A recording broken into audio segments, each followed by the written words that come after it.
이제 예수님께서 십자가를 지해야 될 시간이 이제 점점 가까워오는 가운데 제자들에게 중요한 말씀을 오늘 주시는 장면입니다. 오늘 또 설 명절을 앞두고 담대하라 내가 세상을 이겼노라 이 말씀을 주셨는데 언약으로 꼭 붙잡으시고 승리하시기 바랍니다. 우리 지난 주간에 십자가의 기쁨 세 가지 기쁨이 충만하리라. 한 주간 동안 이 기쁨의 충만을 누렸습니까? 십자가의 기쁨, 구원에 대한 감사죠. 구원에 대한 감사. 이 십자가의 기쁨을 날마다 우리는 누리셔야 됩니다. 오늘 또 그리스도고 내일 또 그리스도고 날마다 그리스도는 어제나 오늘이나 영원히 동일하시니라. 이 십자가의 기쁨을 날마다 천국 가는 그날까지 계속 누려야 됩니다. 그래야 사단 마귀를 이길 수가 있습니다. 부활의 기쁨입니다. 부활의 기쁨은 뭡니까? 영생입니다. 영생. 우리가 상상도 할 수 없는 영생의 축복을 주셨는데 이걸 누리라는 겁니다. 영생의 축복을 날마다 누리시기 바랍니다. 이 세상의 것과는 비교할 수 없는 축복. 그 어떤 것도 이 가치보다 더 큰 가치가 없는데 우리는 이것을 이미 받았습니다. 이제는 우리는 기도 응답의 기쁨을 누려야 되겠습니다. 어떤 기도 응답입니까? 무엇을 먹을까, 무엇을 입을까, 무엇을 마실까 이런 기도가 아니라 하나님이 내게 주신 언약을 성취하기 위한 기도가 되어야 되었고요. 이 언약 성취에 대한 기도 응답의 기쁨을 날마다 우리가 누려야 되겠습니다. 이 축복 누리는 것이 신앙생활입니다. 신앙생활. 이것 때문에 예배 드리고 기도하고 전도하고 말씀 묵상하고 내 생활에 일어나는 그 모든 사건과 문제도 이 속에서 다 답이 나오는 겁니다. 여기서 답을 못 얻으면요, 예수 믿었는데도 별로 행복하지 않아요. 우리 복음 편지에서 인간은 왜 행복이 없는가 그거 얘기해 줘야 되는데 불신자는 당연히 행복이 없다는 거 얘기하지만 야 이거 뭐 내가 예수 믿는데 나도 별로 안 행복해. 그러면 복음 편지 1과부터 벌써 전달하는데 막 부담돼 버려요. 내가 행복하지 않으니까. 자, 계속 누려야 됩니다. 그래서 우리에게 주신 정확한 언약을 붙잡아라. 그래서 아브라함과 이삭을 하나님이 모리아산까지 데려간 겁니다. 모리아산에 데려가 가지고 네 아들을, 그 사랑하는 아들, 100세에 난 그 아들, 하나밖에 없는 그 아들을 바치라. 모리아산에서 하나님이 뭘 보여주신 겁니까? 여호와 이래.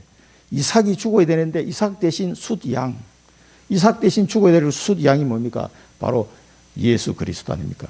그 모리아산에 번제를 드리려고 하는 그 땅이 나중에 예루살렘으로 바뀌게 되고 그 예루살렘 근처에 있는 골고다 언덕에서 예수님이 십자가에서 죽으셨단 말이에요.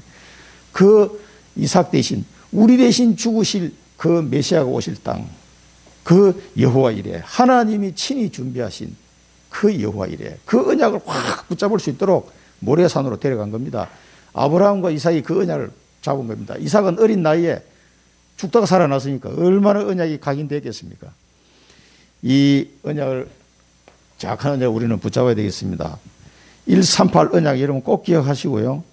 붙잡아야 됩니다. 영원한 언약 그리스도, 시대적 언약 세계복음화, 우리는 이거밖에 없어요. 그래서 이 언약을 붙잡고 말씀의 흐름을 딱 타는 겁니다. 이 언약을 잡지 않은 사람은 뭐 계속 말씀 나오는 건 뭐 일주일에 왜 이렇게 말씀이 많냐 말이야. 한 번만 들으면 되지. 다른 교회는 예배 시간이 1부 예배, 2부 예배, 3부 예배, 4부 예배, 5부 예배, 6부 예배도 말씀이 똑같아요. 아무리 큰 교회 가봐요. 다 목사님이 똑같은 메시지 가지고 한대요. 우리는 다 달라. 그러니까 도망갈 수도 없어. 다 계속 들어야 돼. 그러니 이렇게 말씀이 쏟아지는 데는 이유가 있는 겁니다. 이 말씀의 흐름을 따라 이 언약의 여정을 가는 겁니다. 이 말씀을 붙잡고 또 기도의 흐름을 계속 타는 거죠. 이 흐름 속에 또 전도의 흐름을 계속 타는 겁니다. 갈보리산 언약, 감람산 언약, 마가다라파 언약, 이번 명절 기간에도 또 이 언약 붙잡아야 됩니다. 여러분들이 가정 다 복음화 된 가정은 모르겠는데 저희 가정은 이제 괜찮아요. 옛날에는 막 명절 때마다 영적 싸움 아니라고 처음에는 내가 나가 떨어졌어. 이상하게 가면 그냥 졸려. 이번에 기필코 복음을 말하리라. 예배 드려야지 해놓고 가가지고 매일 영화만 보고 하루 종일 텔레비 보고 영화 보고 자버려. 왜 그렇게 피곤한지. 직장생활 하다 갔으니까. 그때는 옛날에는 이 휴무도 굉장히 길게 줬어요. 대기업에는. LG는. 그러니까 한 일주일씩 쉬어 그냥. 다 포함해가지고 그 뒤에까지 다 쉬고 와라 이래가지고 한 일주일씩 휴가 아닌 휴가인데 일주일 내내 잠만 자다 보니 근데 이번에 가면 예배 드린다고 했는데 또 가서 잠만 자다 오세요. 왜 그런가 하여튼 분석을 해보니까 돌아올 때 우리 집사람이 나한테 너 예배 드린다 그랬더니 매일 잠만 자고 또 잔소리 듣고 이렇게 왔거든요. 다음에는 안 그리리라. 그런데 또 가 또 자. 그런데 어느 날 이 다락방 메시지를 딱 듣고 나니까요. 야 눈이 막 번쩍 뜨이더라고. 그래가지고 막 성령이 충만해가지고 그날 이제 대구에 내려가가지고 어머니 아버님 두 분 앉혀놓고 복음을 또 들으시면 또 그러시 얼마나 나도 모르게 막 앉자마자 오랜만에 인사하시면 드리면서 그냥 막 나도 모르게 이 들었던 메시지들이 막 쏟아져 나오는데요. 거의 2시간을 말씀드렸어요. 그랬더니 우리 어머님 앉아가지고 꼬박 2시간을 말씀 들으신 거예요. 그랬더니 얘가 이렇게 변했냐 그런 눈으로 보시더라고요. 그동안은 막 이 복음을 우리 가정에서 선포해야 되겠는데 그게 막 폭발한 거예요. 그날은. 야 나도 모르게 나오더라고요. 이 하나님의 복음의 말씀이요. 깊이 각인이 되면은 그게요. 현장에 가서 터져 나온다니까. 기도하고 가면은. 나도 모르게 태어납니다. 나도 모르게. 자, 이 흐름 속에 있을 때 하나님이 우리에게 100배의 축복과 근원적 응답을 주시게 돼 있어요. 르호봇의 응답을 줍니다. 왜 주느냐? 세계복음하기 위해서 이제. 시대적 언약, 세계복음화를 위해서 주는 거예요, 이게. 이 땅에서 여러분 잘 먹고 잘 사는 게 얼마나 잘 먹고 잘 사는 겁니까? 막 이제 우리나라는 옛날하고 달라서 그 국민소득이 100달러 시대가 아니잖아요. 이제 3만 달러 넘기 때문에 잘하면 이제 다 먹고 사는 데는 크게 그렇게 어려움이 없습니다. 옛날하고 비교해 보면은. 이제 뭐 쌀밥 안 먹으려고 그러잖아요. 살찐다고. 그러니까 옛날에는 그 쌀밥 한번 먹고 싶어가지고 막 우리 할머니 먹는 거 남기면은 막 그거 서로 먹으려고 막 전쟁이 벌어졌대. 여동생하고 막. 우리 어머님이 이게 보리밥에다 위에 쌀만 살짝 얹어서 밥을 하면 그 위에 맨 위에 싹 떠가지고 할머니들이 나머지는 깡보리밥 이렇게 먹잖아요. 그러니까 그 할머니 드시는 게 그 쌀밥이 너무 먹고 싶은 거야. 할머니 먹다가 막 좀 남겨놓은 거 있으면 막 서로 먹으려고 그래. 옛날에 그랬다니까, 어릴 때는. 지금은 뭡니까? 그 얘기하면 지금은 도저히 상상이 안 가는 얘기잖아요. 이제는 뭐 다 너무 먹어서 살 빼려고 날린 시대이기 때문에 이제 처음 다 이 땅에서 뭘 얼마나 잘 먹고 잘 살겠습니까? 세계복음화. 이거 위해서 주시는 겁니다. 그래서 우리는 5분 기도가 중요합니다. 이 5분 기도를 통해서 하나님의 큰 축복을 누리는 거예요. 행복한 시간 5분을 가지라. 3캠프. 미래 캠프, 기도 캠프, 달란트 캠프. 우리가 이걸 누리고 있어야 렘넌트들에게 전달을 할 거 아닙니까? 렘넌트가 왔는데 전달이 안 되면 곤란하죠. 3 세리머니. 달란트를 찾아주고 사명식을 통해서 아이들이 전문성을 갖게 해주고 도대체 이 달란트가 뭐면 전문성이 뭐냐 이걸 알려줘야 돼요. 다 설명드렸죠. 파송식, 현장성. 하나님이 나를 보내고 싶은 현장이 뭐냐 그 현장에 살아남을 수 있는 그 준비를 해야 된단 말이에요. 3등대. 이제는 완전 시스템이 돼요. 플랫폼, 파수망대, 이제는 안테나로 영적인 겁니다. 이게. 이런 시스템으로 딱 갖춰지도록 우리가 이렇게 되고 렘넌트에게 이걸 전달해야 돼요. 자, 그래서 기도를 통해서 성삼위 하나님 주시는 힘과 보좌의 9가지 능력과 삼시대의 축복이 내게 임하도록 기도해라. 그럼 이것이 우리 뇌에 또 영혼에 완전 각인이 됩니다. 각인. 그래서 계속 기도하는 겁니다. 보호자의 축복이 날마다 이 기도를 통해서 우리에게 임하게 되고요. 이걸 통해서 우리는 어느 날 이걸 이제 내 머릿속에 메모를 해라. 이 언약을 잡고 있으면요, 이게 그림이 자꾸 그려져요.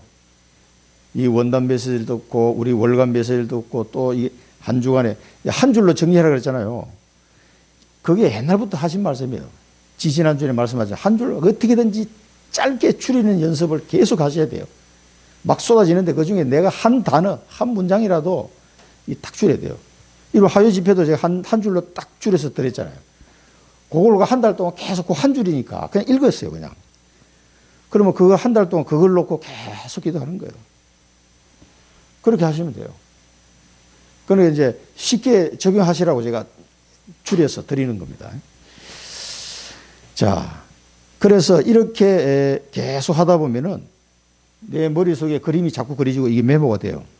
내 영혼에. 그러다가 보면 어느 날 미래의 현장을 살리는 정복자로 다 그 자리에 내가 가 있다는 걸 알게 됩니다. 그래서 우리의 과거에 속지 말고,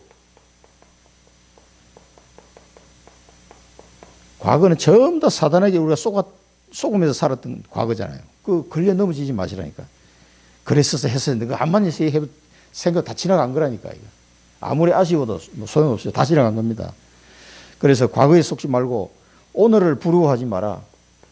오늘 일어나는 모든 일이 창세기 3장, 6장, 11장이에요. 나중심, 물질중심, 성공중심이라니까. 이 사단의 함정틀 옮으니까 이거 부러워하지 말라. 이게. 우리가 영적 축복을 발견하고 나면은 이걸 부러워하지 않게 됩니다. 그리고 미래를 두려워하지 마라. 왜? 언약 잡았으니까. 미래를 두려워할 필요가 없어요. 하나님의 절대 언약이 내게 와 있기 때문에 나는 그 언약 따라가면 돼요. 그러면은 두려워할 하나도 없어요. 무엇을 먹을까, 무엇을 입을까, 무엇을 마실까 절대 두려워하지 마시기 바랍니다. 하나님께서 책임지고 우리를 인도하신다니까. 우리는 이 언약만 잡고 가면 돼요. 그래서 이제 준비해라 그러죠. 준비를. 화요 집에서 준비합니다. 목회자는 뭘 준비합니까? 이 복음의 말씀을 목회자는 깊이 묵상하고 준비해야 돼요. 그럼 여러분도 마찬가지입니다. 지교회 리더가 되실 분은 이걸 깊이 묵상하면서 준비하셔야 돼요. 그리고 중직자에게 미션을 줘라 그러는데 미션을 계속 찾아가야 됩니다. 그러면서 훈련. 중직자를 훈련하고 파송해라. 각 지역으로. 여기 목회자가 할 일이다. 그리고 중직자는 뭡니까? 나의 현장이 어디냐? 여러분 지역을 정하시고 사역 방향을 정하셔야 되고 나라를 정하셔야 돼요. 나의 현장과 나의 미션을 확실하게 갖고 있어야 됩니다. 안 그러면 방황하게 됩니다. 그 다음에 교회 내 사역. 이걸 이제 정리를 하셔야 되고, 렘넌트 미션홈에서는 뭐 해야 됩니까? 사실은 성령의 역사 통해서 언약 전달이 돼야 됩니다. 언약 전달. 이 아이들에게 언약 전달. 이게 사실은 이 3캠프예요. 3캠프. 이것만 되면 우리 렘넌트는 진짜 보고 배운다 그래서 보고 배운다. 3캠프 하면은 우리 렘넌트들을 지금 만나고 싶은데 못 만나는 애들 참 가슴이 좀 아픕니다. 그러나 어떻게 하겠어요. 뭐 암만 얘기해도 만나지지가 않는데 계속 기도하면서 기다릴 뿐이고요. 또 하나님이 예배하는 사람이 있습니다. 그 사람들 계속 복음 전하면 돼요. 그러면은 우리가 기다렸던 렘들 어느 날 또 올 수도 있고 그렇습니다. 우리가 이제 리스트 놓고 32명 렘들 계속 기도하고 있는데 그렇습니다. 우리 가은이 하은이 와서 이렇게 하는 거 보니까 어제는 내가 와서 같이 일이 있어서 왔다가 좀 봤는데, 그러니까 우리 박현주 집사가 5년 동안 회원학교 있으면서 5년 만에 만나진 만남이거든요.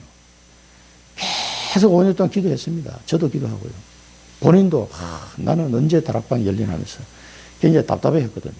5년 동안 있었는데 한 명도 없다. 이게 뭔 말이냐 막 이래가지고 막 저한테 좀 잔소리도 듣기도 하고, 도대체 이상하다. 너의 영적 상태가 이상한 거 아니냐 이래가면서 막 이래 했는데, 아유 근데 장학금을 줘야 되겠다 이 생각이 몇 년 전부터 얘기했거든요. 그렇게 해서라도 어떤 만남을 가지려고 그렇게 했던 건데, 딱 하나님이 그렇게 준비해서, 그 가은이가 굉장히 애가 에너지가 초등학교 2학년짜리 에너지가 많더라고요. 얘가. 그러니 뭐 또 엄마 같기도 하고 하니까 애들이 착 달라붙는 거지. 그 하나님께서 그렇게 이렇게 복음 가진 자와 복음을 받을 자 이렇게 만나게 하시거든요. 그렇게 하면은 간단한 겁니다. 어려운 게 아니에요. 하나님이 전도는 누가 하는 게 하나님이 하시는 거예요. 하나님이 다 준비해 놓고. 자, 오늘 본문에서 하나님이 우리와 함께하는 이게 어떻게 보면 방법이라고 해야 될까요? 그렇습니다. 함께하는 내용인데 말씀. 자, 예수님께서 지금 요 성경 구절은 여러분 아마 반복해서 읽어봐도 이해가 잘 안 되는 부분이 많을 겁니다. 저도 이게 묵상하는데 이게 뭔 말이지? 그 했던 말 같기도 하고 뭔 말이지? 이렇게 해야 되는데 굉장히 중요한 내용이 들어있더라고요. 자, 때가 이르면 지금 이때는 지금 예수님은 미래를 쫙 내다보고 지금 하시는 말씀인데 제자들은 저는 이해를 못하고 있는 거예요. 때가 이르면 뭡니까? 내가 비유로 말하지 않고 밝히 말하겠다.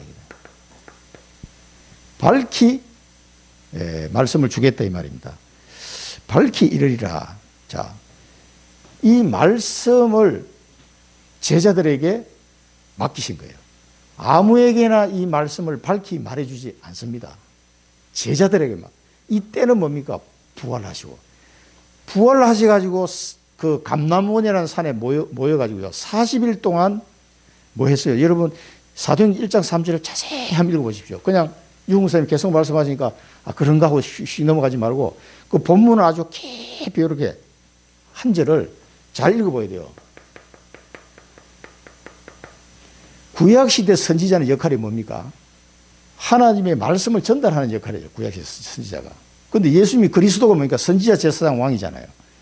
이 선지자가 전달하는 말씀의 핵심이 뭡니까? 메시아가 오실 것이다. 그 내용이에요. 이 구약시대 메시아가 오실 것이다. 그걸 전달하는 겁니다. 그런데 그러면 이 그리스도가 오셨어요. 언약 다 성취했어. 이 이후에 오는 그리스도의 제자들은 선지자의 역할을 어떻게 해야 됩니까? 5가지 인물이 나와요. 여러분 여기 빠졌는데 에베소서 4장 11절에 보면은 직분이 나오죠. 사도와 선지자와 또 복음을 전하는 자, 즉 전도자입니다. 그 다음에 목사, 교사. 5가지 직분이 교회, 신약교회, 신약시대 교회에 나온단 말이에요. 그래서 사도와 선지자는 뭡니까? 이제는 그때까지 뿐이고 그 뒤로는 이제 다시 나오는 직분이 아니에요.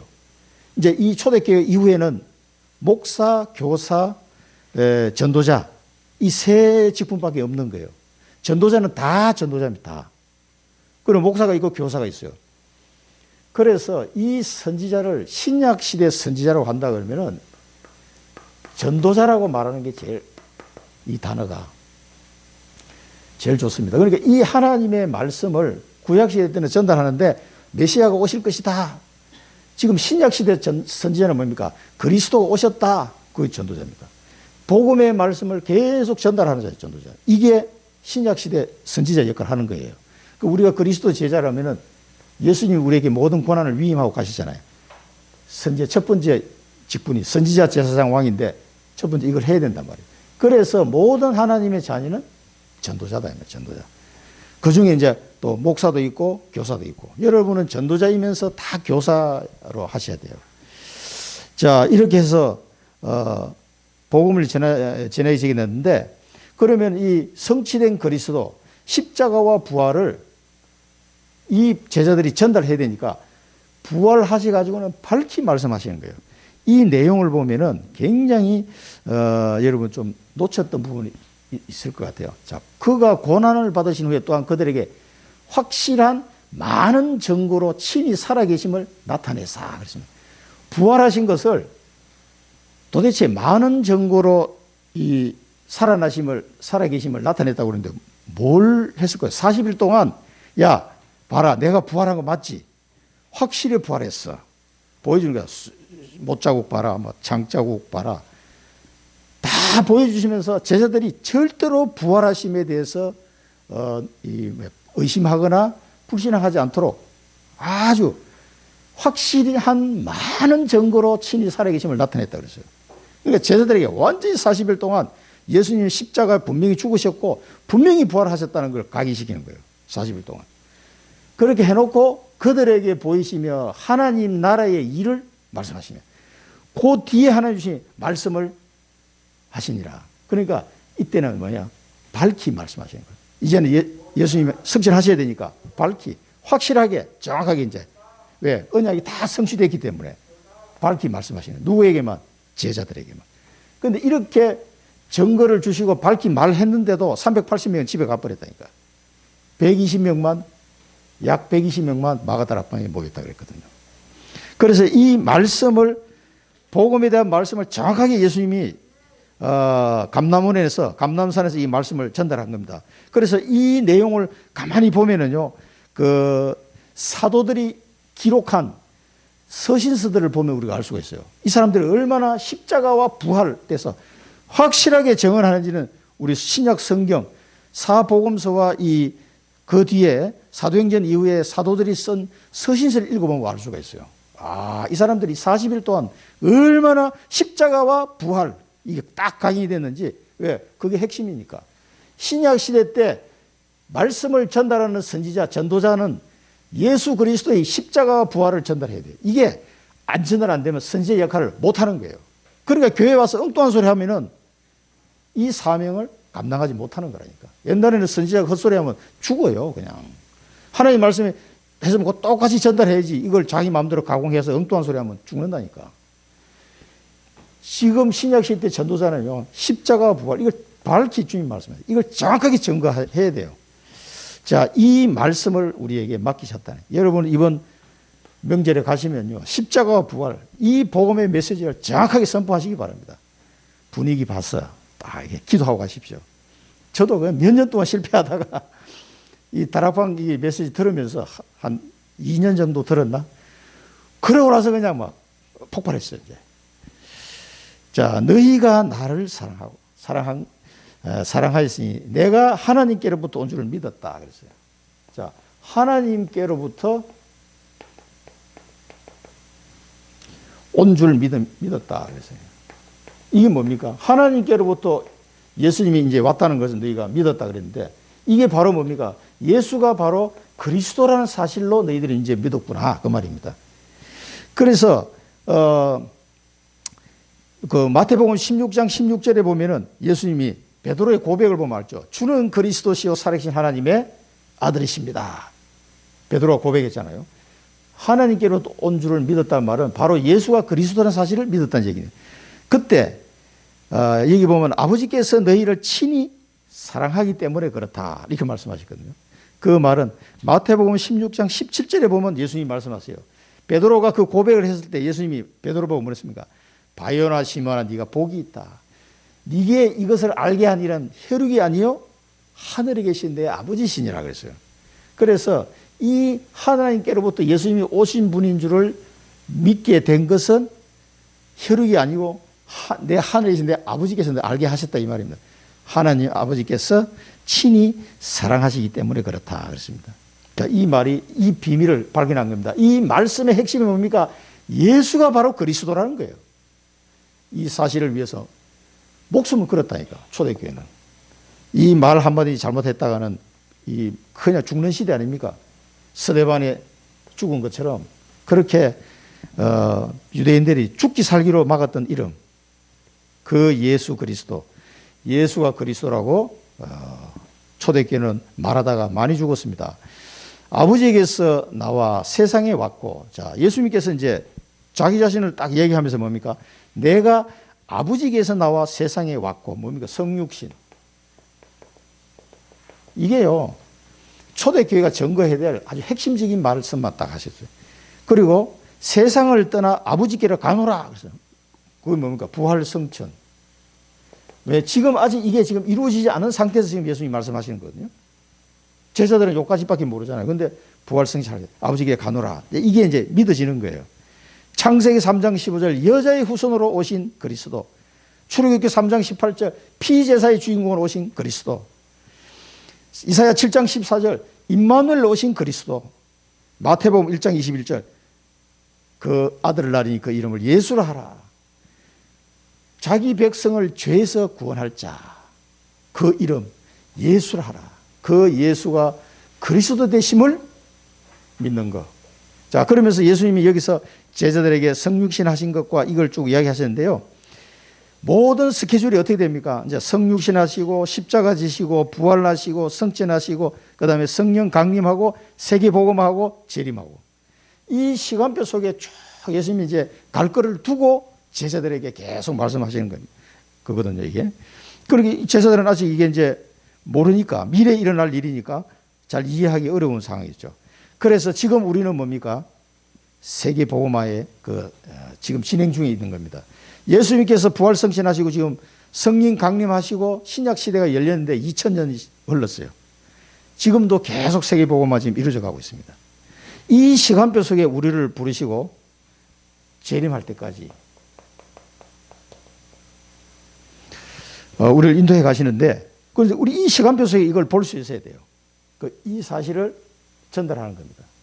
이 하나님의 말씀을 밝히 하시고 이 그리스도에 대한 비밀들을 제자들에게 말씀하십니다.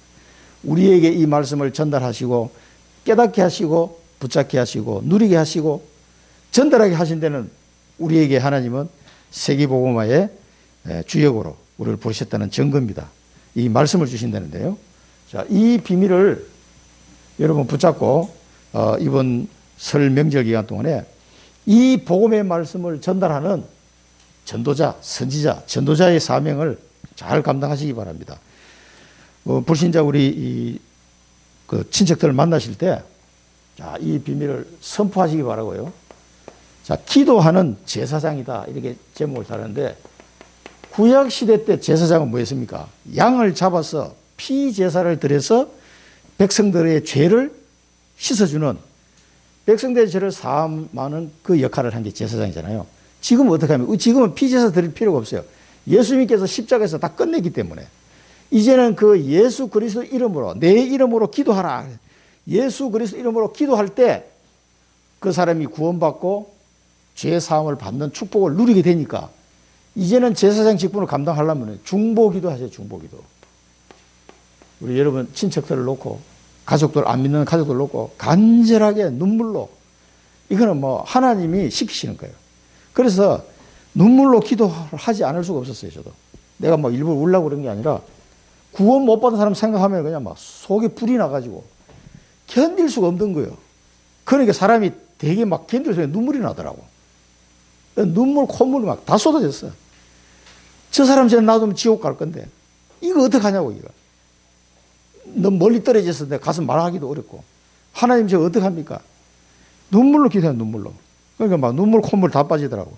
그때 내가 아는 게 예수 믿고 구원 받는 거 그거 하나밖에 몰랐거든요. 근데 구원 못 받으면 지옥이잖아요. 야, 그렇게 생각하니까 그냥 막 몇 년을 그렇게 기도했던 생각이 납니다. 예수 그리스도 이름으로 기도하는 것이 중보기도하는 것이 제사장의 역할을 감당하는 거라는 걸 아셔야 돼요. 자, 이제 그리스도의 우리가 대사니까 선지자 제사장 역할을 해야 될 거 아닙니까? 그래서 자, 그 날에 너희가 내 이름으로 구할 것이다. 그 날에는 이제 내 이름으로 구할 것이다. 예수 그리스도 이름으로 이 구한다는 말은 기도한다는 말입니다. 예수 그리스도 이름으로 기도해야 됩니다. 그럼 뭘 위해서 기도합니까? 이 제사장 역할을 하려다 보니까 복음 전거를 위해서 기도하는 거예요. 복음 전거를 위해서. 전도와 선교를 위해서 기도하는 겁니다.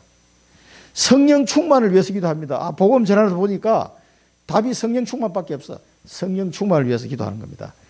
무엇을 먹을까, 무엇을 입을까, 뭐 이런 것 때문에 기도하는 게 아니라 복음 전거와 전도와 선교를 위해서 예수 그리스도 이름으로 계속 기도하는 겁니다. 그것이 제사장의 역할을 감당하는 거거든요. 그래서 예수님이 요한복음에 보면은 14장, 15장, 16장 계속 뭡니까? 기도해라. 내 이름으로 무엇이든지 내게 구하면 내가 행하리라. 이게 무엇이든지가 계속 나옵니다. 무엇이든지. 무슨 요술방망이도 아니고요.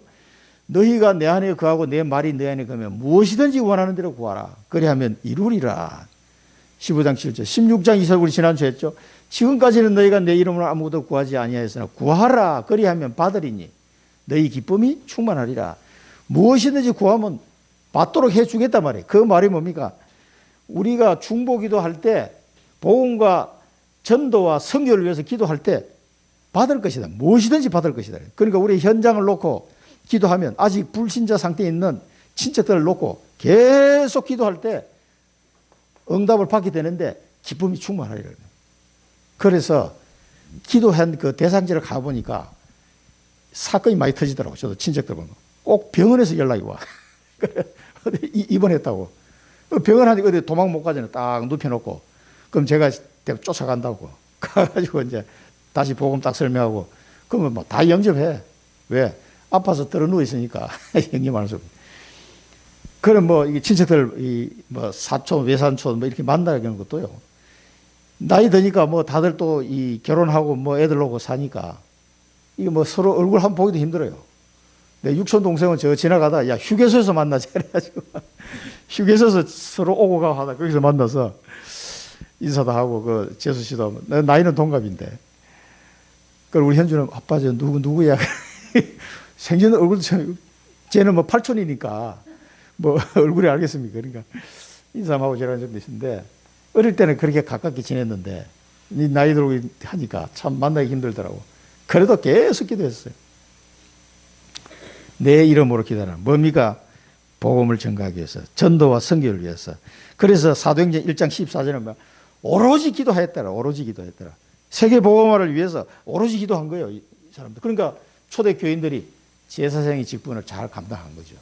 이제는 양을 잡아서 피제사를 드릴 필요는 없지만 예수 그리스도의 십자가 이걸 의지해서 그 이름으로 계속 기도하는 겁니다. 그래서 우리 현장을 놓고 만남을 놓고 기도해야 됩니다. 자, 그러면서 예수님이 내가 너희를 위하여 아버지께 구하겠다는 말이 아니다 그랬어요. 내가 구하는 것이 아니다. 예수님이 내가 구하는 거 아니다.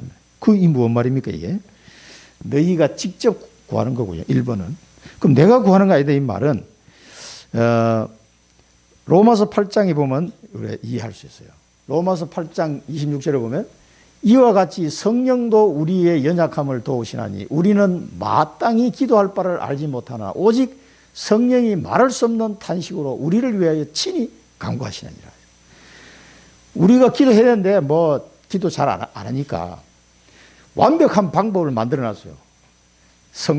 성령께서 우리와 함께 하시면서 친히 간구하시는 거예요. 자, 그래서 27절에 보면 뭡니까? 마음을 살피시는 이가 성령의 생각을 아시나니. 마음을 살피는 이가 누굽니까? 성부 하나님. 성령 생각이 딱 일치하기 때문에 이는 성령이 하나님의 뜻대로 성도를 위하여 간구하심이라. 그러니까 우리가 하나님 뜻대로 안 나가고 삐딱하게 나가면 내 안에 있는 성령께서 하나님 뜻대로 우리를 딱 갈 수 있도록 간구하신단 말이에요. 간구한단 말이에요. 기도한다는 말이에요. 이렇게 해서 성령께서 우리를 위하여 기도해 주시고 우리가 똑바로 기도하도록 여러분 기도해 보시면요. 성령께서 나에게 기도를 똑바로 하도록 가르치신다는 걸 느끼실 겁니다. 저도 그거 확연히 느꼈거든요. 아, 어떨 때 기도하는데 기도가 안 나와 이게. 나 이거 기도해야 되는데 왠지 막 막히더라고. 그걸 가만히 생각하니까 그때 뭐 내가 잘 몰랐을 때인데도 아, 이건 성령 하나님이 이 기도를 좀 바꾸라는 얘기 아닐까? 이런 생각이 들더라고. 그래서 그 기도를 싹 바꿔봤더니 기도가 쭉쭉쭉 되는 거예요. 아, 이 방향으로 기도하시라는 거구나. 그래 가장 성령이 원하는 기도는 중보기도예요, 중보기도. 주구하는 영혼을 놓고 현장을 놓고 계속. 그래서 우리에게 애통하는 마음을 주는 거예요. 기도하라고. 애통하는 마음. 어떨 때는 또 내가 어려움을 당하기도 하고 그래야 어려움 당한 사람의 입장을 내가 이해할 수 있기 때문에 그런 어려움도 허락하시는 거예요. 왜냐하면 이 비밀을 아는 제사장이 여러분 구약시대 한번 보세요. 제사장이 엉뚱한 짓이나고 뭐 하나님께 제사 드리는데 뭐 고기나 먹으려고 그러고 이런 제사장이 있었다니까. 그러니 순종이 제사보다 낫고 그렇게 말씀이 나올 정도로. 그리고 막 엉터리 제사장도 많았어요. 좀 제대로 된 분도 있었지만은. 그러니 우리가 이 제사장 직분을 감당하는데 맨날 기도하고 구하는 것이 이 생명 살리는 이 기도는 안 하고 맨날 무엇을 입을까 무엇을 마실까 이것만 잔뜩 기도하니까 그 제사장은 상당히 문제가 있는 제사장이지. 지금 해야 될 일이 많은데. 그래서 성령께서 완벽하게 우리를 깨닫게 하시고 인도하신다 그 말입니다. 내가 너희를 위하여 아버지께 구하겠다는 말이 아니다. 성령이 우리를 인도하신다는 그런 뜻입니다. 자, 그러면서 세 번째는 더 이해하기 힘든 말씀입니다. 주께서 모든 것을 아시고 또 사람의 물음을 기다리지 않는 줄 아나이다. 30절에 이 말씀을 했는데 이건 여러 가지 이 번역본을 찾아봐도요. 시원하게 말씀이 안 나오는데 이거는 뭐냐면은 주께서 모든 것을 아시고 이 말은 우리 주님은 전능하죠. 모든 걸 아시고 전능하신 분이고 모르는 게 없어 있는 분이에요. 그렇기 때문에 주님의 명령을 무조건 그냥 따라가라 이 말입니다. 질문할 것도 없어.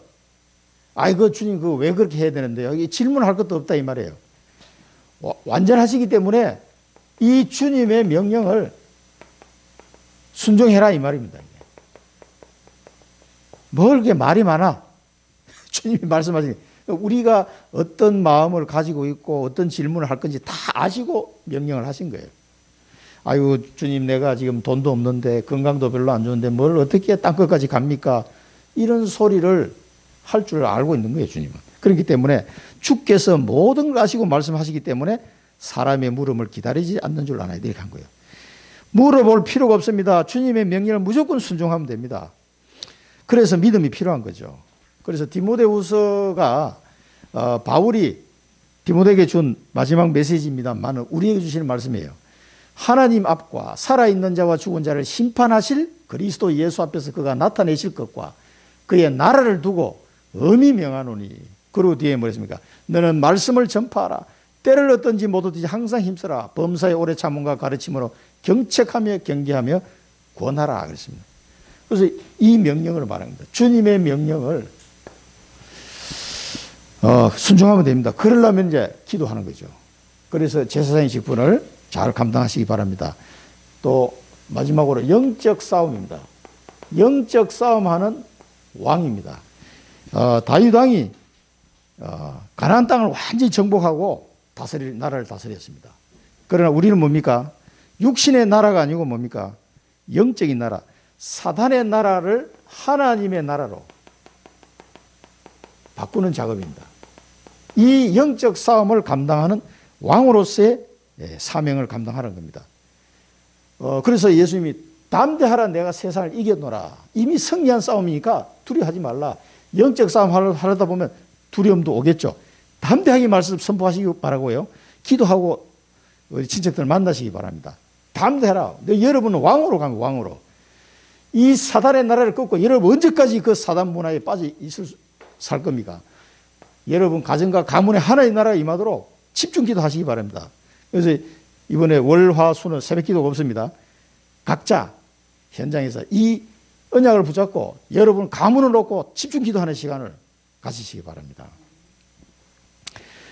이런 하나님의 나라를 이루는 삶이 소망이 있는 인생이다 이 말입니다. 자, 그런데 예수님이 뭐라고 그랬습니까? 너희가 각각 제 곳으로 흩어지고 너희가 나를 믿느냐? 자기들 믿는다니까 진짜 믿느냐? 얼마나 있으면 너희가 각 다 흩어진다 그랬어요. 도망간다 그랬어요. 그러면서 나를 혼자 둘 때가 오나니 예수님이 혼자 있는데 그러나 아버지께서 나와 함께 하신다. 아버지께서 나와 함께 하신다 그랬어요. 이제 십자가를 준비하시는데 요한복음 19장 30절에서 내가 다 이루었다. 십자가에서 죽으시면서 다 이루었다고 말씀하셨죠. 요한일서 3장 8절에는 하나님의 아들이 나타난 것은 마귀의 일을 멸하려 하십니다. 이 십자가에서 마귀의 일을 멸하는 언약을 성취하는 이 순간에 제자들이 있었어요. 제자들 다 도망갔어요. 혼자. 만약에 베드로가 예수님이 십자가 지는데 자기가 뭘 좀 도왔다. 그러면요. 목이 힘줄 겁니다. 내가 너희들 다 도망갔지? 그래도 나는 끝까지 갔어. 그러면서 막 얼마나 포옹 잡았겠습니까? 제자들이 다 도망가는 게 맞아요. 도망가야 돼. 이 십자가는 예수님 혼자서 완벽하게 이루시는 사역이기 때문에 사람의 도움이 필요 없다 이 말입니다. 아버지가 나와 함께 하신다 그랬어요. 이걸로 모든 십자가의 사역을 주님은 홀로 감당하셨습니다. 이걸 지금 말씀하시는 거예요. 그리고 너희로 내 안에서 평안을 누리게 하노라. 그래서 요한복음 14장 27절에 평안을 말씀하셨죠. 평안을 너희에게 끼치노니 곧 나의 평안을 너희에게 주노라. 내가 너희에게 주는 것은 세상이 주는 것과 같지 아니하니라. 너희는 마음에 근심도 말고 두려워하지도 말라. 앞으로 미래를 두고 지금 말씀하시는 거예요. 이 영적 싸움 할 때 근심하지 말고 두려워하지 말고 주님이 주시는 이 평안을 가지고 싸우라 이겁니다. 로마서 14장 17절에는 하나님의 나라는 먹는 것과 마시는 것이 아니요 오직 성령 안에 있는 의와 평강과 희락이다. 평안하면서 강건한 거죠.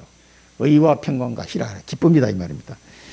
자, 이 축복을 이번 설 명절 동안에 평안하게 영적 싸움에 승리하시기 바라고요. 환난을 당하나 담대하라. 그래서 로마서 5장에 보면 너희가 환난이 와도 즐거워하나니 왜 즐거워합니까? 환난은 인내를, 인내는 연단을, 연단은 소망을 이루는 줄 알기 때문에 그렇다 그랬습니다. 환난을 당하나 담대하라. 왜 담대합니까? 예수님이 이미 이겼어요. 내가 세상을 이겼노라. 예수 그리스도께서 승리하시기 때문에 담대하라 이 말입니다. 좀 더 구체적으로 하면 로마서 15장 13절에 소망의 하나님이 모든 기쁨과 평강을 믿음 안에서 너희에게 충만하게 하사 성령의 능력으로 소망이 넘치게 하시기를 원하노라 했어요. 이 축복이 그리스도 안에 있기 때문에 담대하라 하세요. 염려할 거 없다 이 말입니다. 영적 싸움을 하는데 근심하거나 염려하지 마시고 담대하게 오히려 기쁨과 평강으로 승리하시기 바랍니다. 결론입니다. 그래서 우리는 이 복음의 말씀을 가진 선지자로 복음의 빛을 여러분 가시는 현장에 복음의 빛을 비추시기 바랍니다. 이게 뭡니까? 영적 파수망입니다. 영적 파수망. 영적 파수망인데 여기서 복음의 빛을 쫙 비춰놓습니다. 이 그리스도 복음의 비밀을 누가 알겠습니까? 제자들에게만 밝히 말씀하셨어요. 우리에게 깨닫게 하신 것은 전달하라고. 그 다음에 여러분 중보기도, 특히 이번 연휴 동안에 중보기도를 통해서 모든 가문에 있는 사람들이 죄사함의 축복을 받도록 하나님과 소통하시기 바랍니다. 영적 안테나 역할을 멀리 떨어져 있는 분들도 여러분 기도하면은 거기도 하나님 역사하십니다.